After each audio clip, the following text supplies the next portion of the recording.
बलात्कार करोगे तो चौराहे पर खड़ा होकर के फांसी दी जाएगी। ये नियम था, होना जरूरी है। इससे क्या होता है कि व्यक्ति गलत करने से बचता है। तो देश तब चलता है जब नियम अच्छा हो।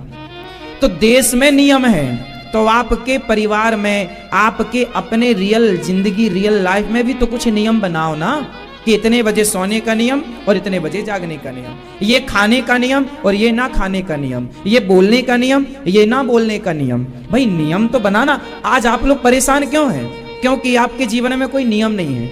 आप कुछ भी खाते हैं, कहीं भी जाते हैं, आप कुछ भी बोलते हैं, ना आपके पास बोलने का नियम है, जो मुंह में आया बोल दिया, ना आपको जाने आने का नियम, कहीं भी चले जाते हैं, क्लबों में भी आप चले जाते हैं, वैश्या नाच रही है तो वहां भी जाके बैठ गए। मतलब नियम होना चाहिए ना। कहां हम जाएं, कहां हमारे जाने से। अब देखो ये अनिरुद्धाचार्य है, यदि कोई वैश्या नाच रही हो और वहां जाके हम बैठ जाएं तो क्या वहां हमारा बैठना सही होगा? नहीं। आप लोग मुझे 1 लाख गाली दे देंगे, देखो बड़े पंडित बने वैश्या के पास बैठे हैं।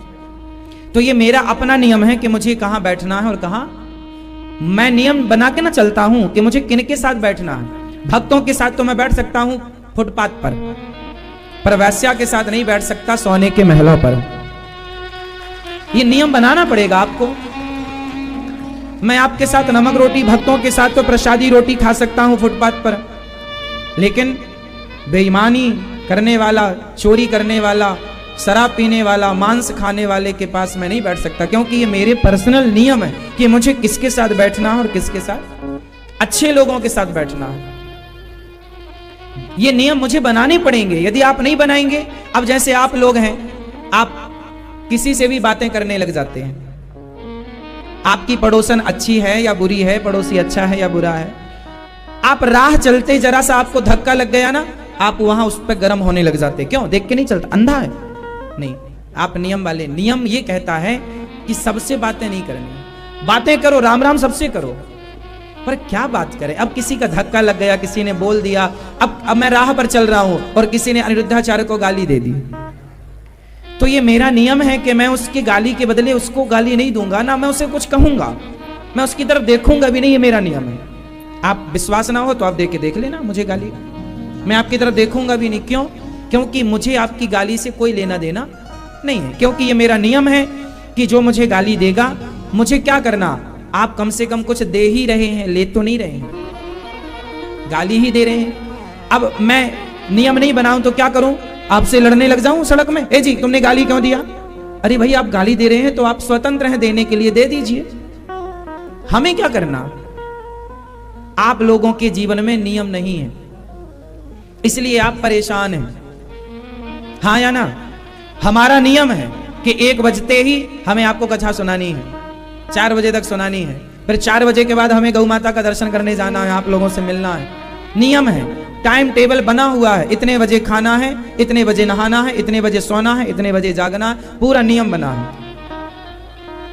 1 दिन 2 दिन में सो सकता है कोई नियम कि आज हम आधा घंटा लेट उठ गए, या आज हम आधा घंटा जल्दी उठ गए, आज हमने जल्दी खा लिया, आज हम लेट खाए, ये कुछ तो हो सकता है जरा ऊपर नीचे। 1 दिन होगा, 2 दिन, रेगुलर नहीं हो सकता।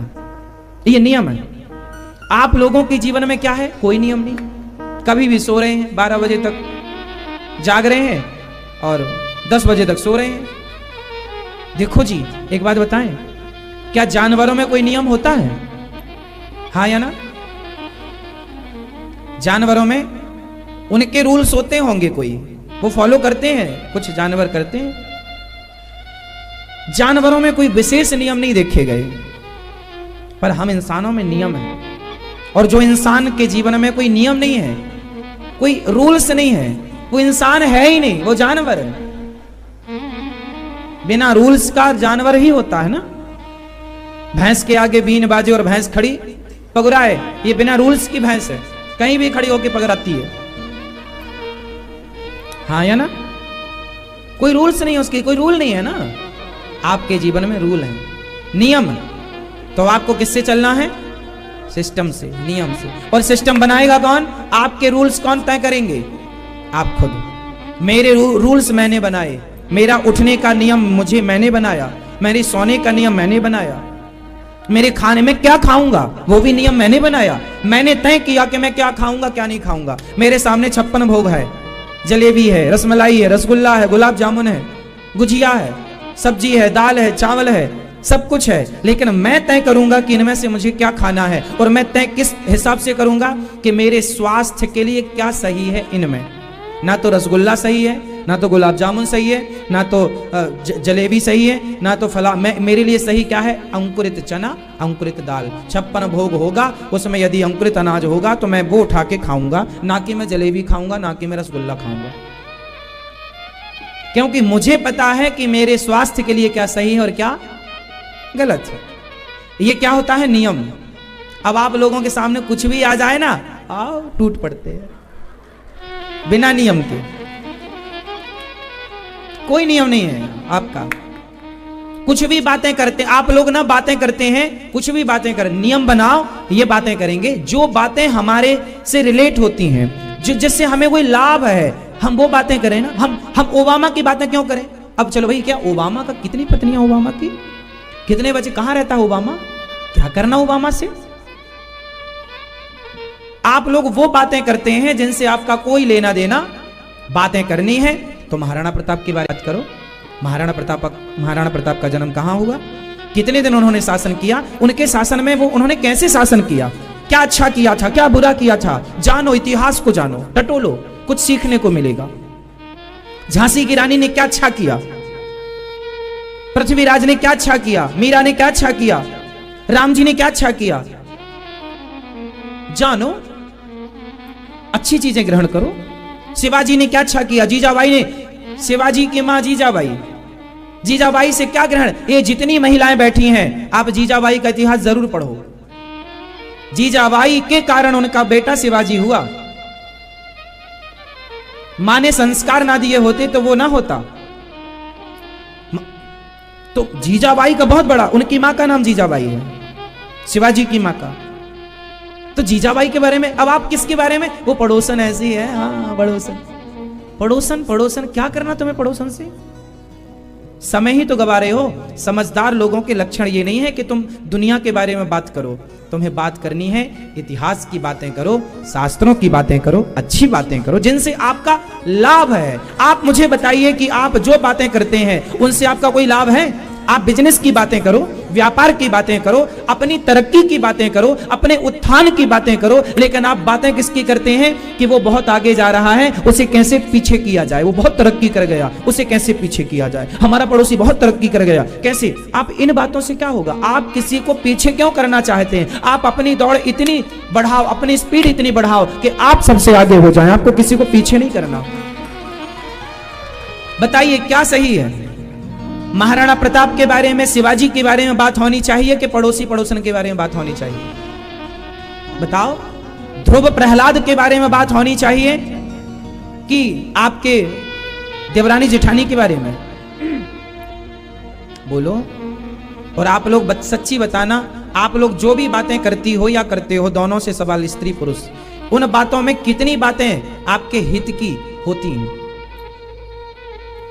आपने 100 बातें की तो उनमें आपकी शायद एक बात हित की हो, 99 बातें व्यर्थ की, जिनका कोई लेना देना नहीं, फिजूल की बातें चलती हैं। अरे पति पत्नी भी तुम बैठो ना तो अच्छी बातें किया करो जिससे लाभ हो।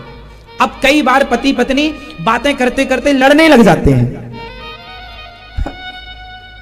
ना सिर ना पांव, बात शुरू हुई थी कहीं से और जाके ढिसुम ढिसुम में उसने उसके बाल पकड़ के दिया, दो उसने उसको ढिसुम, दोनों हॉस्पिटल में।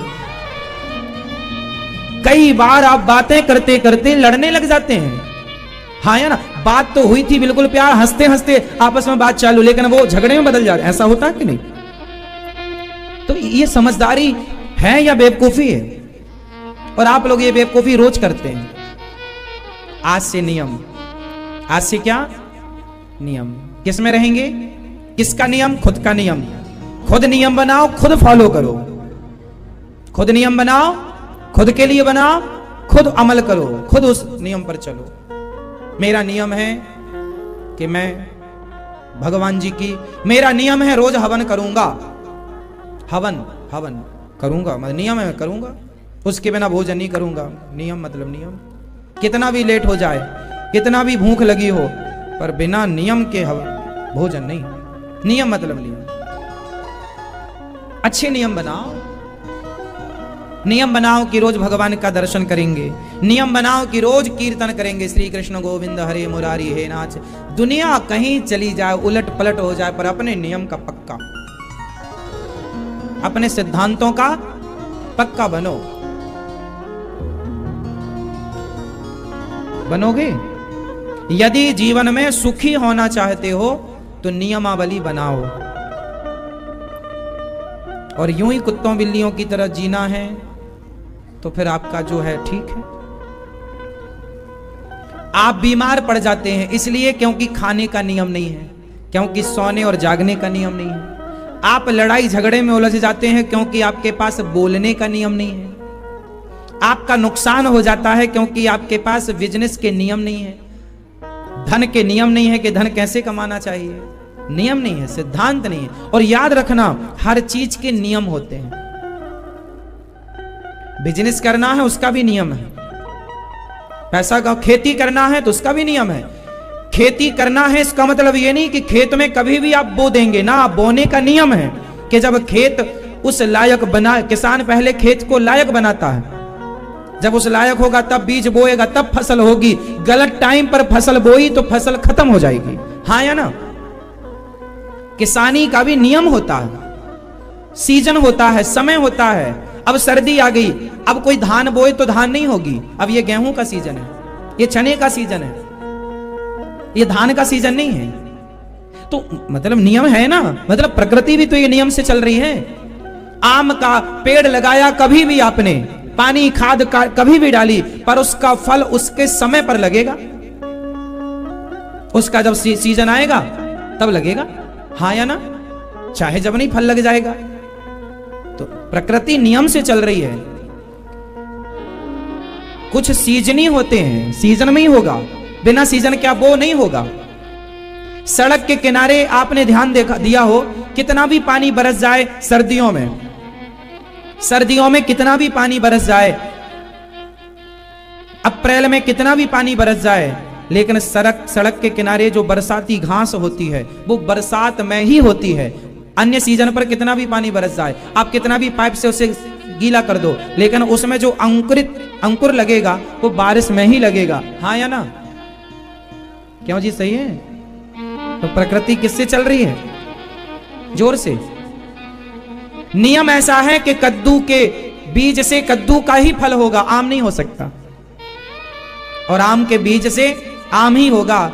नियम देखो, शेर रोटी नहीं खा सकता, शेर, जोर से, शेर रोटी नहीं खा सकता, शेर चारा नहीं खा सकता, और गाय का नियम है कि वो मांस नहीं खा सकती। और जानवर भी अपने सिद्धांत पर फॉलो कर रहे हैं, अपने नियम को फॉलो कर रहे हैं। लेकिन एक इंसान है कि तुम्हारे लिए बनी तो रोटी थी, पर तुम मांस खाने लग गए, तुम्हारा कोई नियम नहीं है। जानवरों से बदतर स्थिति किसी की है तो आज इंसानों की है, कि जानवरों का नियम देख लो ना। बकरी को आप मांस डालकर देखना खाए तो बताओ, बकरी को अंडा डालकर देखना खाए तो बताओ, भैंस को आप मछली डालकर देखना खाए तो बताओ। नियम जानवरों के नियम है। भैंस का नियम है कि वो रोटी खाएगी, वो चारा खाएगी, वो दलिया खाएगी, वो खली खाएगी, पर मांस नहीं खाएगी। नियम है या नहीं? बोलो हाँ या ना? भैंस का नियम है, चारा खाएगी। वो बकरी का नियम है, पत्ती खाएगी। वो गाय का नियम है, चारा खाएगी। शेर का नियम है, वो मांस खाएगा, वो चारा, भूखा मर जाएगा शेर, पर चारा नहीं खाएगा। हाँ या ना? जबकि दोनों जंगल में रहते हैं। हिरण भी जंगल में है घास खाने वाला, और शेर भी जंगल में है मांस खाने वाला, लेकिन एक दूसरे का भोजन नहीं करते, वो अपना अपना करते। लेकिन आप हैं कि आप दोनों खाते हैं। अब बताओ, कोई नियम है? कैसे इंसान हो? नियम नहीं। आज से नियम। रात को सोने के पहले नियम बनाओ कि कम से कम भगवान को याद करते करते 108 बार भगवान का नाम लेंगे। श्रीमन नारायण, हे श्रीमन नारायण, श्रीमन नारायण, हे प्रभु, मैं आपके चरणों से कभी दूर ना हो जाऊं।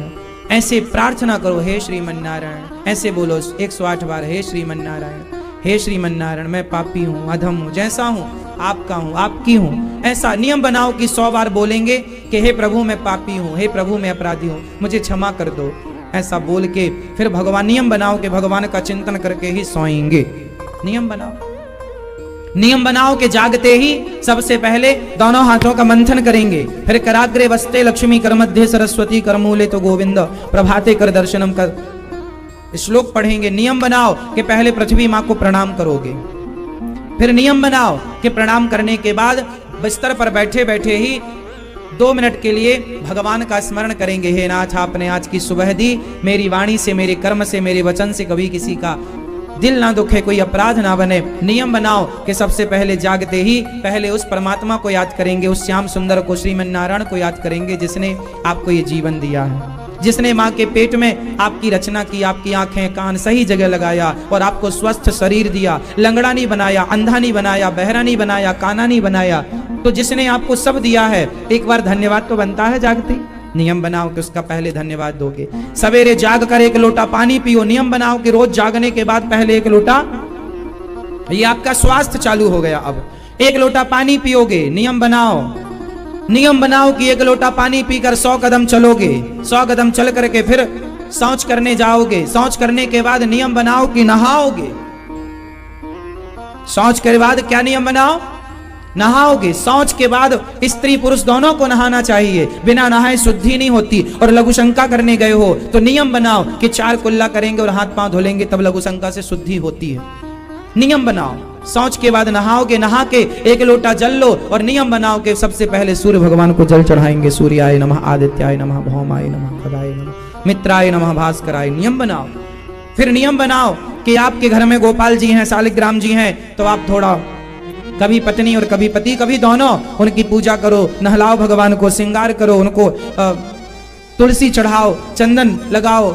और फिर आप नियम बनाओ कि भगवान को चंदन लगाकर थोड़ा आप भी चंदन लगाया करो माथे पर। तिलक लगाना चाहिए। मुसलमान हमेशा टोपी लगाते हैं, उन्हें कोई शर्म नहीं है टोपी लगाने में, लेकिन हिंदुओं को तिलक लगाने में शर्म आती है। और आप कहते हो कि हम हिंदू हैं। हिंदू हो तो तिलक लगाने में शर्म कैसी? शिखा रखने में शर्म कैसी? धोती कुर्ता पहनने में शर्म कैसी? नियम बनाओ कि तिलक लगाएंगे। नियम बनाओ कि भोग लगाकर ही खाएंगे। ट्रेन पर हो तो आपके सामने यदि बिस्किट भी है तो भाव ऐसा करो कि हे प्रभु स्वीकार कर रहे हैं, स्वीकार। और अपने पास तुलसी सदा रखो, गले में तुलसी पहनने का नियम रखो। और जो भी खाओ, जैसे आप ट्रेन पर हैं और वहां भगवान जी नहीं है अर्थात भोग लगाने के लिए, तो आपने माना कि ये आपने कोई पकवान ट्रेन में समोसे लिए, पकौड़ा लिया, माना कि ये समोसा है, आपने लिया, तो आपके गले में जो तुलसी की माला होगी, पहले उस तुलसी से इस पकौड़े को स्पर्श कराओ।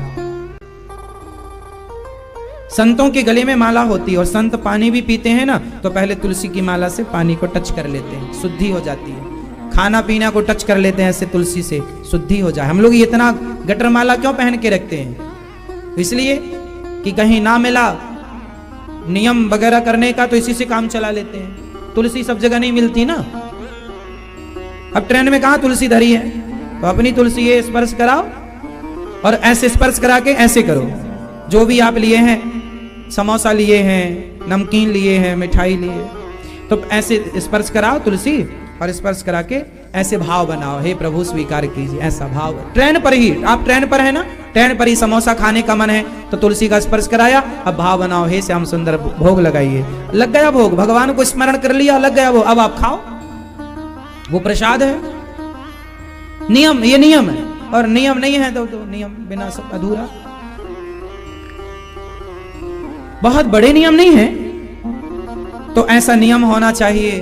हफ्ते में 1 दिन धोती कुर्ता पहनने का संडे के संडे नियम रखो। पत्नी के साथ पिक्चर देखने जाते हो, आपका ये नियम है, तो एक बार बच्चों के साथ, पत्नी के साथ वृंदावन आने का भी नियम लो कि भाई साल में 1 बार तो वृंदावन चलेंगे, 6 महीने में 1 बार तो वृंदावन चलेंगे, या महीने में 1 बार तो वृंदावन चलेंगे। ये नियम लो। एक बार नियम लो कि चलो भागवत सुनेंगे, वृंदावन चलेंगे, 7 दिन भागवत सुनेंगे बैठकर, पति पत्नी बेटा बेटी सब। नियम बनाओ कि एक बार आओ भागवत सुनो। और घर पर भी नियम बनाओ कि आधा घंटा रोज कथा सुना करेंगे, मोबाइल पर, यूट्यूब पर, टीवी पर सत्संग करेंगे, कहीं भी रहो सत्संग का नियम बनाओ। तो जीवन को सुखमय बनाना है तो नियम बनाओ। तो हमारे भैया श्री प्रदीप जी क्या करेंगे? अब नियम बनाएंगे। आप क्या करेंगे जी? नियम बनाएंगे। और बहन साधना जी क्या करेंगी? नियम। आराधना जी क्या करेंगी? और करुणा जी क्या करेंगी? नियम बनाएंगे। आपके ना खाने का नियम नहीं है, करुणा जी का खाने का नियम नहीं है आपका, नहीं ना। इसलिए देखो नियम ना होने से उसका परिणाम यह है कि आपका वजन ज्यादा है। नहीं, आप इसे अन्यथा ना लीजिएगा, मैं आपके हित की बात कर रहा हूं। यदि आपने नियम बनाया होता कि हमें ये ही खाना है और इतना ही खाना है और इतना टाइम पे खाना है, तो आपके शरीर पर अन्न का कभी गलत प्रभाव ना पड़ता। ये अन्न का गलत प्रभाव पड़ गया। शरीर का मोटा हो जाना मतलब ये है कि हम बीमारी की तरफ जा रहे हैं। शरीर का मोटा होना हम मतलब किसकी तरफ जा रहे हैं? बीमारी की तरफ। और आपको बीमार नहीं होना, और बीमार नहीं होने के लिए क्या करना पड़ेगा? खाने के नियम को फॉलो करना पड़ेगा। कौन सा नियम फॉलो करना पड़ेगा? आपको क्या खाना है? सलाद ज्यादा खानी है, दाल ज्यादा पीनी है, सब्जी ज्यादा खानी है, रोटी चावल कम, समोसा रसगुल्ला कम। आपको खाने पर ध्यान, नियम बना लो, आप फिट हो जाएंगे, आप स्वस्थ हो जाएंगे। वरना आपका नियम बिगड़ा तो आपका शरीर बिगड़ेगा, शरीर बिगड़ेगा तो बीमारी बनेगी, और बीमारी आपको कष्ट देंगी, तकलीफ देंगी। और ये सबके साथ है, मेरे साथ भी। मेरा तो बैठने का काम ज्यादा है, लेकिन मैं खाने पर कंट्रोल करता हूं। खाने पर मेरा कंट्रोल है। मेरा वजन 70 किलो से 1 किलो भी ऊपर चला जाए तो मैं खाने को कंट्रोल कर लेता हूं। एक बार ही खाता हूं 24 घंटे में, एक बार खाता हूं। क्यों? क्योंकि ज्यादा खाने से, एक बात बताएं, हमारे शरीर को इतनी जरूरत होती ही नहीं है जितना हम उसे देते हैं। आपके शरीर को आपकी जरूरत से ज्यादा चीजें मिल जाएंगी तो शरीर मांस बढ़ाना, चर्बी बढ़ाना स्टार्ट कर देगा। शरीर क्या, भोजन से क्या, हमें 2 रोटी की जरूरत है तो हमने 2 खा ली। अब 4 रोटी हमने खा ली तो 2 की जरूरत तो थी, तो 2 से शरीर की पूर्ति हो गई। पर जो 2 एक्स्ट्रा खाई, वो 2 रोटी क्या करती है कि आपके शरीर में चर्बी बढ़ाना स्टार्ट करती है, क्योंकि वो 2 रोटी अंदर तो चली गई। अब उसका अंदर कोई काम तो था नहीं, क्योंकि काम तो 2 रोटी का था, तो 2 तो खा ली, और आपने 2 की ज्यादा 2 और खा ली, तो वो 2 रोटी क्या करेगी फिर आपको? या फिर इतना काम हो कि वो रोटी काम में पचे। अब काम इतना है नहीं, शरीर को इतना काम देते नहीं है। पहले के लोग तो 12-12 रोटी खाते थे, हाँ या ना? और रोटी खाते थे, काम भी करते थे, मोटे नहीं होते थे, क्योंकि उनकी जो एनर्जी है वो वेस्ट होती थी। जितना खाओ उतना लगाओ, यदि नहीं लगी, बर्न नहीं हुई एनर्जी, तो वो आपके शरीर में फैट बढ़ाने का काम करती है। ये सिंपल फंडा है साइंस का, डॉक्टरों का, आध्यात्म का, सबका यही फंडा है, हाँ या ना? इसलिए देखो नियम पर चलना पड़ेगा। नियम क्या है कि आपके शरीर की जितनी जरूरत है वो दो। और क्या दो? शक्कर कम दो, गुड़ ज्यादा दो। नमक कम दो, सेंधा नमक ज्यादा दो। सफेद नमक कम दो, सेंधा नमक, मतलब है वही यार आसपास, लेकिन फायदे नुकसान बहुत बड़े बड़े हैं। सफेद नमक के बहुत बड़े नुकसान हैं, शक्कर के बहुत बड़े नुकसान हैं, पर गुड़ के बहुत बड़े फायदे हैं। सेंधा नमक के बहुत बड़े फायदे हैं। तो आपको जरा सा बदलाव करना है, नियम। मैं हमेशा 12 महीने सेंधा नमक का प्रयोग करता हूं, 12 महीने। मैं हमेशा 12 महीने गुड़ का प्रयोग करता हूं। गुड़ खाता हूं मैं। भोजन के बाद इतना सा गुड़ मैं जरूर खाऊंगा, नहीं खाऊंगा तो मैं उठता ही नहीं है। 2 लाख की जहां से हो, नहीं है तो बाजार जाओ लेके आओ। नियम मतलब नियम, मतलब व्यवस्थाएं करके चलो। कभी नहीं मिला तो ऐसा नहीं कि मैं बता रहा हूं कि नियम पक्का हो। गुड़ बहुत अच्छा है, भोजन के बाद गुड़ खाओगे ना तो खाया हुआ भोजन पच जाएगा तरीके से। गर्मी आए तो छाछ पीने का नियम बनाओ। भोजन करेंगे 1 गिलास बढ़िया छाछ पिएंगे, छाछ भी बढ़िया लाभदायक है। लस्सी पीने का नियम बनाओ। पिज्जा बर्गर का नियम ना बना लेना। अब ये हानिकारक है चीजें, लेकिन आप वो चीजें खाते हैं जो हानिकारक। आप खाते हैं पिज्जा बर्गर, चाउमीन बोलते हैं, चाउमीन, आऊ माऊ चाऊ। आप खाते हो चाउमीन? मैगी खाते हो? हा? ये सब चीजें फायदेमंद नहीं है। मैगी वैगी जो भी आप खाते उल्टा सीधा, फायदेमंद क्या है? शुद्ध अंकुरित अनाज, शुद्ध बढ़िया रोटी, बढ़िया सी दाल, दाल भी कुकर वाली नहीं, बढ़िया तपेली वाली, पीतल के बर्तन में दाल बने। आप लोग आलसी हो गए हैं, जल्दी सीटी आएगी जल्दी बन जाएगा। जल्दी के चक्कर में दाल बनती नहीं है, दाल मर जाती है। कुकर सीटी मार मार के मार देता है उसे। दाल नियम होता है, भोजन वही करना चाहिए जिसमें पानी, जिसमें हवा और धूप लगी हो, धूप और हवा का संबंध बना रहे। आप बताओ ना, यदि दीपक आप जलाओगे और दीपक को चारों तरफ से कांच से ढक दोगे तो दीपक जलेगा कि बुझ जाएगा? जोर से, जोर से। दीपक को जलने के लिए, आग को जलने के लिए ऑक्सीजन चाहिए। ये भैया को जगाओ। राम राम मैया। अच्छे नहीं, ऐसे नहीं जगाओ, मैया, मैया राम राम।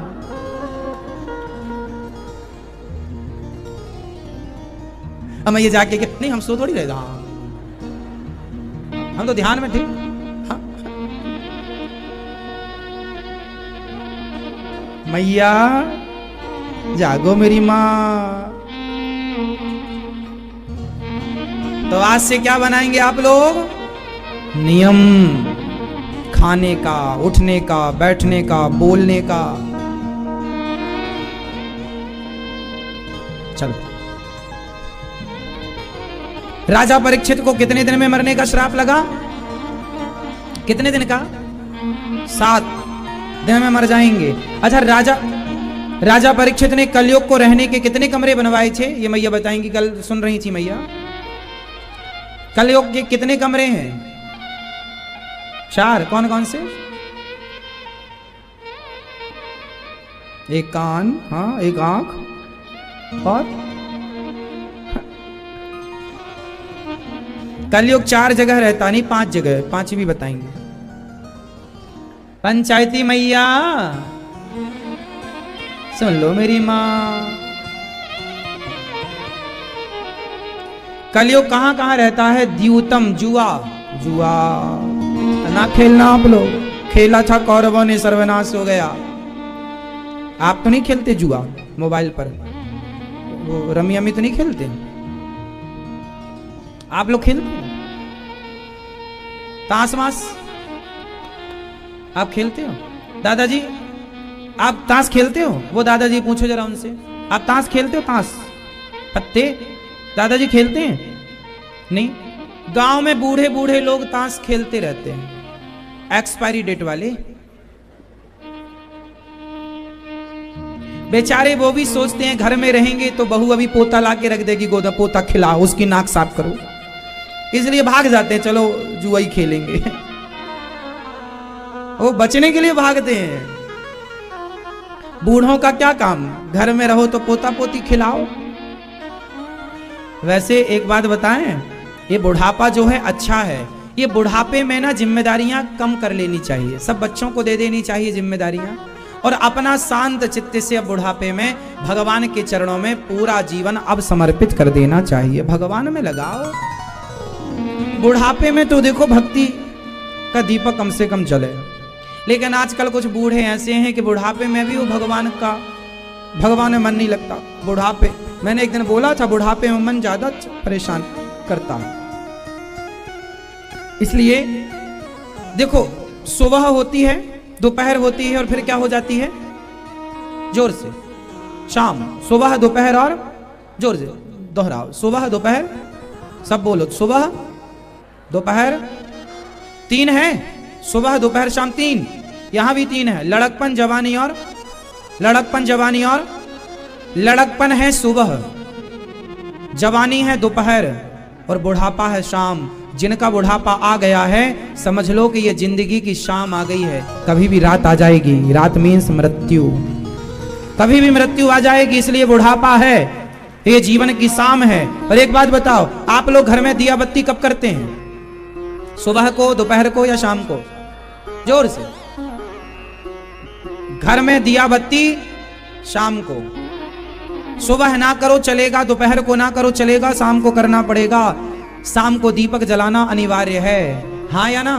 हाँ या ना? हाँ। अरे सुबह नहीं जलाया, दोपहर को नहीं जलाया, कम से कम शाम को तो जला। और शाम को नहीं जलाएगा तो कब जलाएगा? तो लड़कपन में भक्ति का दिया नहीं जलाया, जवानी में भक्ति का दिया नहीं जलाया, अरे अब तो बुढ़ापे में भक्ति का दिया जला लो, अब नहीं तो कब?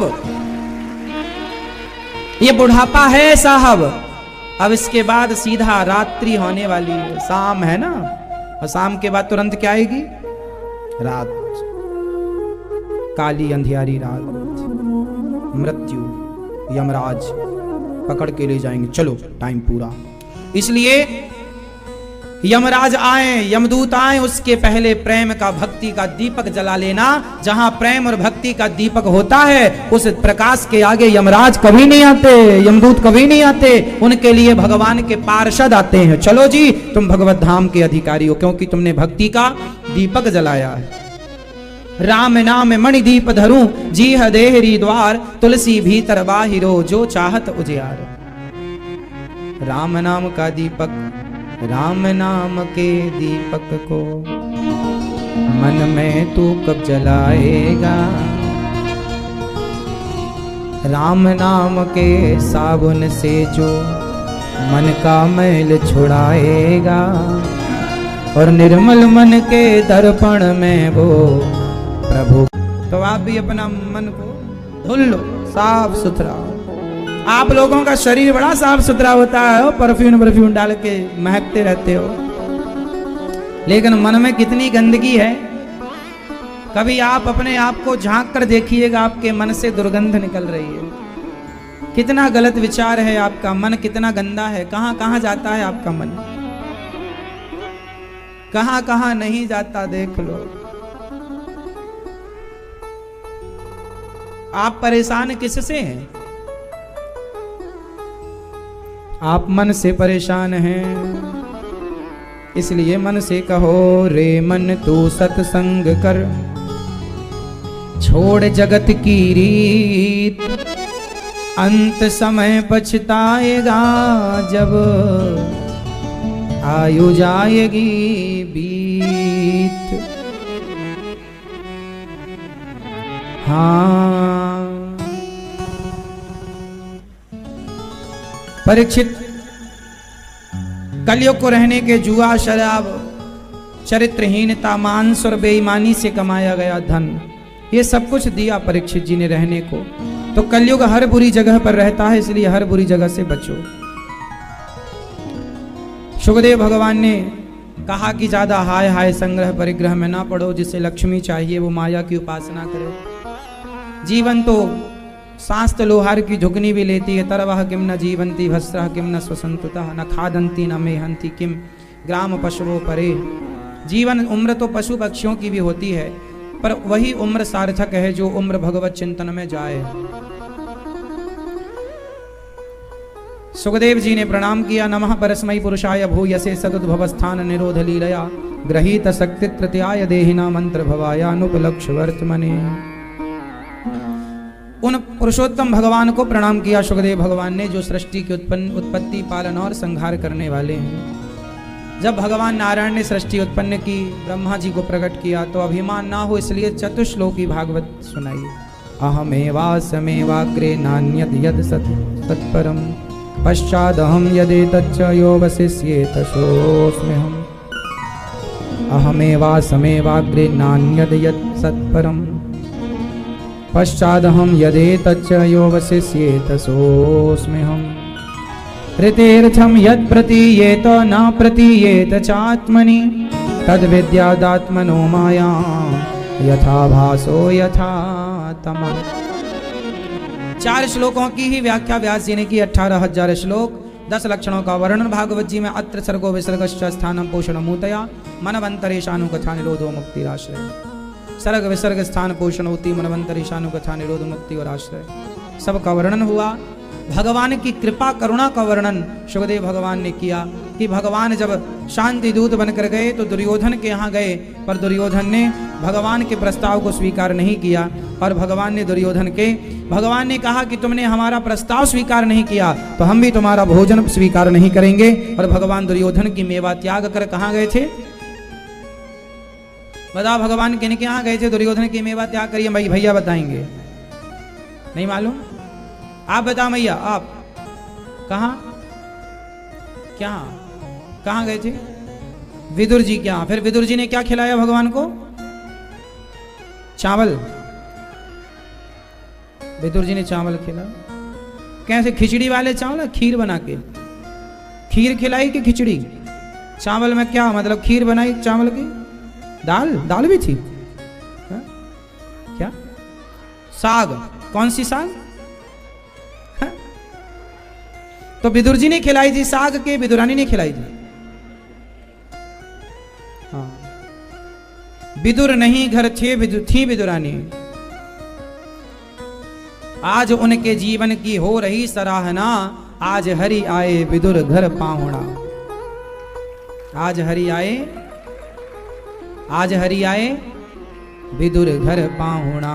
पाहुणा मतलब पहुना, गांव में बोलते हैं पहुना आए हैं। पहुना जानते हो? मेहमान को पहुना बोलते हैं। पाहुणा गांव की भाषा है, शुद्ध गांव की। आज हरि आए विदुर घर पाहुणा मतलब पहुना। गांव में भी बोलते हैं, आज भी बोलते, पहुना आ गए भैया। पहुना मतलब मेहमान। हमारे घर तो पहुना है मतलब मेहमान है। आज हरि आए, आज हरि आए विदुरे घर पाहुणा। विदुर नहीं घर थी विदुरानी, विदुरे घर नहीं घर थी विदुरानी, है ना? तो विदुर जी उस समय नहीं थे, तो आज हरि आए विदुर घर। आप लोग भी सुना करो चर्चाओं को। विदुर नहीं घर में विदुरानी, आवत देख सारंग प्राणी। फूली अंग जिमावे, फूली अंग समावे न चिंता, भोजन कहाँ जीवावणा, आज हरि आए विदुर घर पाहुणा। भगवान गए थे तब विदुरानी ने, विदुर जी गए बाजार के चलो कुछ ले आवे, और अकेली विदुरानी थी तो भगवान के लिए वो आंगन लीप रही थी साफ सुथरा। आए भगवान, भगवान को देखती रही टुकुर टुकुर। कहाँ बिठाएं? तो चौकी पर बिठाया। भगवान से कहा प्रभु, भगवान ने कहा काकी जी बड़ी भूख लगी है, कुछ खाए भी क्यों दो? काकी जी बोली लाला अभी तो कछु ना है, मैं साग बनाऊं तो साग खाई लियो ना मैया, रुको ना जाए। तो क्या लाएं? तो बगीचे से पके पके केला तोड़ कर ले आई, और भाव में ऐसी डूब गई कि केला का छिलका तो छील कर फल तो फेंकने लग गई, और केले का क्या खिलावे लग गई? छिलका। छिलका खवा रही हैं, और भगवान छिलकों का भोग लगा रहे हैं, छिलके खा रहे हैं भगवान। अब देखो जगत का पालनहार जो 56 भोग छोड़ के आया है दुर्योधन का, वो जगत के पालनहार आज क्या खा रहे हैं? क्यों खाए? बताओ, भगवान छिलका खाते हैं क्या? क्यों खाए छिलका? क्योंकि विदुरानी को पता ही नहीं था कि मैं क्या खिला रही हूं। वो तो ये भाव से खिला रही है कि ये फल है, इसलिए भगवान ने ये नहीं देखा कि ये फल है कि छिलका है। भगवान ने ये देखा कि भक्त के भाव में क्या है, उस भाव को ग्रहण किया, इसलिए भावग्राही जनार्दन। भगवान ने ये नहीं देखा कि ये छिलका है या फल है। भगवान तो ये टटोल रहे थे कि इस समय विदुरानी किस भाव में डूबी हैं, और वो इस भाव में डूबी थी कि मेरे घर भगवान आए, मैं अच्छे से अच्छा खिलाऊं, और वो भाव में डूब गई। उन्हें ये नहीं पता था कि मैं छिलका खिला रही हूं। मतलब भगवान के प्रेम में ऐसे खो जाओ, पता ना रहे कि क्या हो रहा। इसका नाम है भक्ति, इसका नाम प्रेम। क्या है इसका नाम? प्रेम। प्रेम है ये। श्री विदुरानी भगवान को छिलका खिला रही, तब तक साग भी खवाई, भतुए की साग, साग खवाया। और क्या रहा अब खाने पीने को? विदुर जी आए 56 भोग लेकर, ये खाओ। भगवान ने खाते हुए कहा काका जी, जो स्वाद इन छिलकों में आया वो स्वाद आपके 56 भोग में नहीं है, क्योंकि भाव का भूखा हूं मैं, भाव ही एक सार है, और भाव से भजले मुझे तो भव से बेड़ा पार है। भाव के भूखे हैं भगवान, प्रेम के भूखे हैं भगवान। ऐसे विदुर जी जो भगवान को छिलकों का भोग लगाते हैं, ऐसे विदुर जी जब भगवान परम धाम को गए और सुना कि भगवान चले गए, बहुत रोए विदुर जी। और विदुर जी महाराज ने मैत्रेय जी के पास जाकर के पूछा कि प्रभु ये बताओ, श्री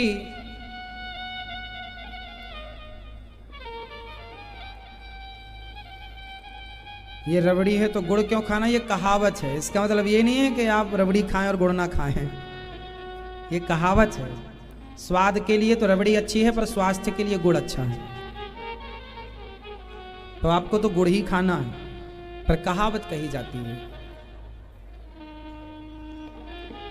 तो श्री विदुर जी महाराज ने भगवान से, विदुर जी मैत्रेय जी से प्रश्न करते हैं कि भगवान का अवतार क्यों हुआ, क्या जरूरत थी भगवान को अवतार लेने की, क्या जरूरत थी अवतार लेने की। भगवान ने अवतार इसलिए लिया कि जब जब हो ये धर्म की हानि, बाढ़ई असुर अधम अभिमानी, तब तब धरि प्रभु विविध शरीरा, परित्राणाय साधूनाम विनाशाय च दुष्कृताम, धर्म संस्थापनार्थाय संभवामि युगे युगे। तो भगवान कहते हैं जब जब अधर्म बढ़ता है तब तब मैं आता हूं। प्रिय भक्तों, भगवान कभी राम बनकर कभी कृष्ण बनकर आए। एक बार भगवान का मन हुआ कि सृष्टि की जाए, तो भगवान की नाभि से कमल प्रकट हुआ। कमल में ब्रह्मा जी प्रकट हुए। ब्रह्मा जी को चारों वेदों का ज्ञान हुआ। भगवान ने कहा ब्रह्मा जी सृष्टि करो। तो ब्रह्मा जी ने 10 प्रकार की सृष्टि की। पहली सृष्टि महातत्व की, फिर अहंकार की, फिर भूत सर्ग की, इंद्रियों की, मन की, छठी अविद्या की, 7वीं वृक्षों की, 8वीं पशु पक्षियों की, 9वीं मनुष्य की। हम ब्रह्मा जी की 9वीं सृष्टि है। हमसे पहले 8 चीजों को ब्रह्मा जी बना चुके थे। ये वृक्ष पहले बन चुके थे। ये वृक्ष हमारे से पहले इनकी सृष्टि हो चुकी है। 10वीं सृष्टि देवताओं की। देवता मनुष्यों से छोटे हैं, पता है आपको। पहले मनुष्य बने फिर देवता बने। 10वीं सृष्टि देवताओं की है और 9वीं सृष्टि मनुष्यों की। देवता, पितर, असुर, गंधर्व, अप्सराएं, ये। फिर ब्रह्मा जी ने समय की गणना की। 12 महीने बनाए। 12 महीने के नाम बोलो आप। जनवरी नहीं, ये जनवरी नहीं है अपना। यही तो चक्कर है, जनवरी फरवरी अपना नहीं है। अपना तो कहां से शुरू होता है अपना नया महीना? चैत्र। फिर आप बोलो पूरे 12 महीना हिंदी में। चैत्र, वैशाख, जेठ, आषाढ़, सावन, भादो, कुंवर, कार्तिक। बोलो आप। अगन, पूस, माह, फागुन। ये भैया बोलेंगे नहीं।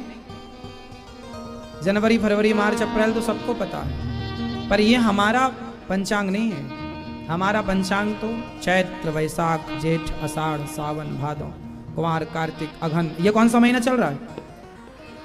कौन सा है? कार्तिक महीना। कार्तिक, अघन, पूष, माघ, फागुन। फागुन आते ही होली आएगी। तो ये है हमारा 12 महीने क्रम से बनाए। और हमारे यहाँ एक विशेषता है हिंदी में, हमारी पंचांग परंपरा में, कि जो 12 महीने होते हैं ये 12 महीने 30-30 दिन के होते हैं। हमारे यहाँ 28 की फरवरी नहीं है, अर्थात 28 का कोई महीना नहीं है, 29 का कोई महीना नहीं है, 31 का कोई महीना नहीं। हमारे यहाँ सावन भी 30 दिन का, आषाढ़ भी 30 दिन का, और कार्तिक का माह भी 30 दिन का। हाँ या ना? क्या बढ़िया। इसलिए हमारे यहाँ जो एक एक दिन बढ़ता है ना, वो एक एक दिन 31 का महीना इंग्लिश में होता है, हिंदी में नहीं होता। हमारे यहाँ 3 साल में एक जो महीना बढ़ता है उसे पुरुषोत्तम महीना कह दिया जाता, वो भी 30 दिन का होता है। 30 दिन जब इकट्ठे हो गए तो महीने ही अलग कर देते हैं, उसे पुरुषोत्तम माह के। देख कितनी बारीक गणना है कि एक एक दिन तो जो बचता है, कई बार ना तिथियां 2 हो जाती हैं या एक तिथि का 6 हो जाता है। जैसे एकादशी के बाद सीधा त्रयोदशी आ गई, द्वादशी की हानि हो गई, वो एक एक दिन कट के पुरुषोत्तम माह में जाके जुड़ता है जो हर तीसरे साल आता है। हाँ या ना? और जब पुरुषोत्तम माह डबल आषाढ़ आता है तब जगन्नाथ जी भगवान का हृदय परिवर्तन होता है। हाँ समझते हैं?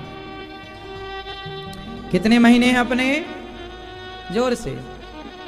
हमारे यहां कितने दिन का महीना होता है? अब ये 30 दिन को 2 भागों में डिवाइड किया गया है। 30 दिन को कितने भागों में डिवाइड? कौन कौन सा भाग? 15-15 दिन। शुक्ल पक्ष और कृष्ण पक्ष। कृष्ण पक्ष में कितने दिन होते हैं आप बताओ? 15। कृष्ण पक्ष के 15 दिनों के नाम बताओ। तिथि बताओ ना। प्रतिपदा द्वितीय, प्रतिपदा द्वितीय, तृतीय, चतुर्थी, पंचमी, षष्ठी, सप्तमी, अष्टमी, नवमी, दसवीं, एकादशी, द्वादशी, त्रयोदशी, चतुर्दशी और अमावस्या या पूर्णिमा। पूर्णिमा हमारे यहां महीना कब पूरा होता है? जोर से। अमावस्या को या पूर्णिमा को? जोर से। पंचांग के हिसाब से तो अमावस्या को पूरा होता है, पर जो महीना बदलता है वो पूर्णिमा को बदलता है। अमावस्या को 30वीं तिथि मानी जाती है। अमावस्या को कौन सी तिथि? 30 दिन गिनना है ना, 30वां है वो। मतलब महीने का पंचांग के हिसाब से 30वां अमावस्या है और महीना बदलता है पूर्णिमा के बाद। अब जैसे पूर्णिमा हो गई, अब जैसे अमावस्या को हमारे यहां दीपावली जब भी होगी अमावस्या को ही होगी हमेशा। देखिए कितना बढ़िया परफेक्ट टाइमिंग है। हमारे यहां तिथि से चलता है सब।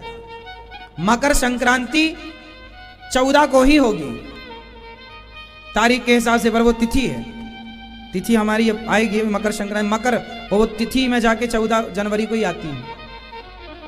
कुछ कुछ वर्षों बाद एक एक दिन बढ़ता है। पहले 13 को आती थी, फिर 14 को, अब 15 को आने लगी है। तो ये कुछ वर्षों में एक एक तिथि का घट क्रम बढ़ क्रम में तिथियों का देखिए कितना बढ़िया। जब नासा पैदा नहीं हुआ था तब से इतनी बारीकी से हमारी दृष्टि पंचांगों की ग्रहों पर रही है। ग्रहों में जरा सा परिवर्तन हुआ कि वो तिथि पर प्रभाव डालता है, और वो परफेक्ट टाइमिंग हमारे ऋषि मुनियों ने हम सबको दी है। किस तारीख को चंद्र ग्रहण पड़ेगा, किस तिथि को सूर्य ग्रहण पड़ेगा, अभी से तैयार है। कितने बज के कितने मिनट में पड़ेगा सोचिए, अभी से टाइमिंग बता दी, 1 सेकंड तक निकाल दिया। कितनी बड़ी टाइमिंग। कोई उपकरण नहीं, कोई लेंस नहीं, कुछ नहीं, कोई टेक्नोलॉजी नहीं थी आज के 100 साल पहले, फिर भी सही समय बताते थे कि ये सूर्य ग्रहण का समय है और ये चंद्र ग्रहण का। पूर्णिमा और अमावस्या को ही सूर्य और चंद्र ग्रहण पड़ते हैं। अन्य किसी तिथि में सूर्य चंद्र ग्रहण नहीं पड़ सकता। पता है आपको? कितनी परफेक्ट विज्ञान। हमारे शास्त्र वैज्ञानिक हैं, मतलब साइंटिफिक हैं। साइंस की कसौटी पर कसो तो यही कस जाएंगे और ना कस जाएगा कोई। साइंस तो आज पैदा हुआ साहब। हमारे यहां तो सब चीजें पहले से हैं। हमारे यहां शताब्दी पंचांग होता है। शताब्दी पंचांग का मतलब होता है 100 साल। आज के अभी आप गूगल में डालो कि 2050 में किस तारीख को चंद्र ग्रहण पड़ने वाला है, सूर्य ग्रहण पड़ने वाला है। 2070 को किस तारीख में चंद्र ग्रहण। तो अब गूगल के पास अभी कोई जानकारी नहीं है इतनी आगे की, डाल के देख सकते हैं आप। लेकिन आज आप शताब्दी पंचांग खरीद के लाओ, 200-500 रुपए का मिल जाएगा। आज के 100 साल बाद का पंचांग 2099 में